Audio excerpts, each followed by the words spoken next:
안녕하십니까, 박계비입니다. 이번 영상에서는 제가 철학과에 입학하게 된 동기, 그리고 철학과에서 공부하면서 무엇을 공부했고 어떤 것을 얻었는지에 대해서 간단히 설명을 드리도록 하겠습니다. 한 구독자분께서 질문을 하셨는데 늦게나마 영상을 제작하게 되었습니다.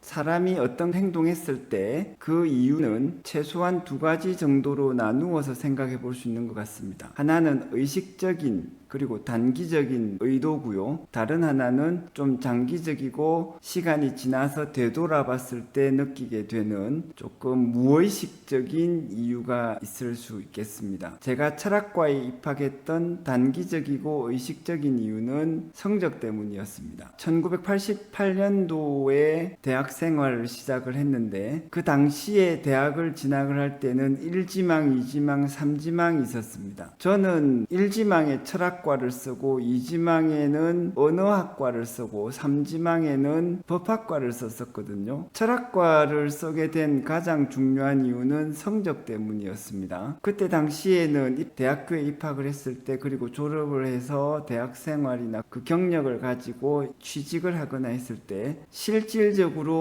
무슨 과에서 무엇을 전공했느냐는 중요하지 않던 시대입니다. 특히 인문사회 계열이 더욱 그랬죠. 그래서 제가 대학교에서 정말 철학을 공부를 하고 철학을 공부해서 이후의 삶에서 어떻게 활용하겠다 이런 구체적인 계획을 가지고 있지는 않았습니다. 그냥 세속적인 마음에 주변 사람들의 인기도나 다른 사람들이 권하는 방향에 따르면 법학과나 정치학과를 갈 수 있다면 더 좋겠다고 생각을 했었습니다. 그런데 성적이 좀 안 되었고 그래서 철학과를 가기로 마음먹었는데 그때 제 생각에는 철학과에서 공부를 하면 생각하는 법, 사고력을 발전시킬 수 있을 것이고 이것은 이후에 제가 전공을 다른 쪽으로 바꾸어서 제가 원하는 희망 진로를 나중에 찾더라도 웬만하면 도움이 될 것이다 이런 생각을 했었습니다. 그래서 또 철학과를 지원하기 전에 대학교 다니는 선배를 한 명 만나서 철학과에서는 어떤 것을 배우는지에 대해서 확인을 해봤었거든요. 그 선배한테 들었던 얘기도 제가 추측했던 것과 거의 비슷했습니다. 그렇게 해서 별로 망설임 없이 철학과에 진학을 했고 다행히 합격을 했습니다. 그래서 대학 생활을 하게 된 것이죠. 다른 한편 좀 지나서 제가 어릴 때부터 생각했던 거, 제가 어릴 때부터 공부하고자 했던 거 이런 것들을 반추를 해보면 저는 어릴 때부터 생각하는 힘을 키우는 공부 이런 것에 관심이 있었습니다. 그리고 이것이 무의식 중에 철학과 진학을 큰 망설임 없이 선택하게 된 중요한 이유 중에 하나였던 것 같아요. 그렇게 해서 철학과에 입학을 했고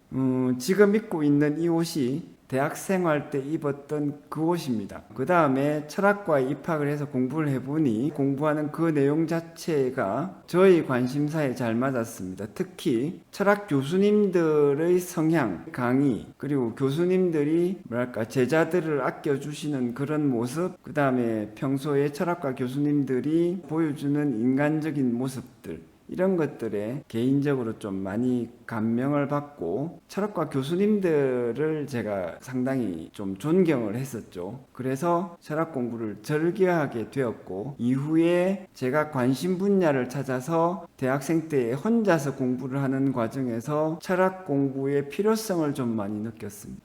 사회 현상이나 이런 것들에 대해서 그 다음에 태권도나 기타의 여러 가지 것들에 대해서 제가 나름대로 이론 체계를 만들어 보고자 했었는데 그때 철학 공부 시간에 배웠던 많은 내용들이 직접적으로 도움이 되었죠. 그래서 개인적으로는 굉장히 만족을 한 셈입니다. 그리고 점점점 더 철학의 내용에 매료되어서 대학원 석사로 진학하게 되었고 그 다음에 세부 전공을 조금 바꾸면서 박사까지 진학을 해서 졸업을 하게 되었습니다. 철학과 학생으로서는 별 재미가 없는 굉장히 평범한 이야기인데 어떤 구독자분이 궁금해 하셔서 있는 그대로 말씀을 드려봤습니다. 전체적으로는 제가 철학과에서 그렇게 공부를 해서 개인적으로는 많은 것을 얻었다고 생각을 하는데 특히 세상과 사물을 보는 통찰력 그리고 단편적으로 사물을 보는 것이 아니라 체계적으로 보고 저의 삶의 방향과 세상에 있는 여러 가지 지식들을 하나로 꿰어서 통합적으로 이해하고 생각하는 능력, 이런 것들을 얻었습니다.